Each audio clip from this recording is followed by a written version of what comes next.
దీని వెనక ముఖ్య ఉద్దేశం, we want to safeguard the democracy. ప్రజలకు ఇబ్బంది కలగకూడదు, నేతృత్వం వహించే నాయకులు ఇష్టారాజ్యంగా ప్రవర్తిస్తుంటే ఎలా రావాలని చెప్పి అందరం we set aside our differences. We formed an alliance and people believed in us and they gave a great mandate that we would like to remind that part. ఇదంతా మీకు ఎందుకు చెప్తున్నా అంటే,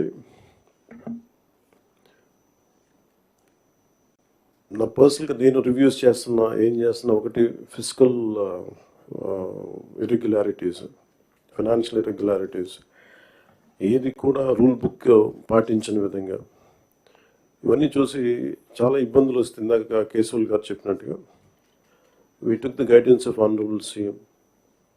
I take really pride in working under him and along with him.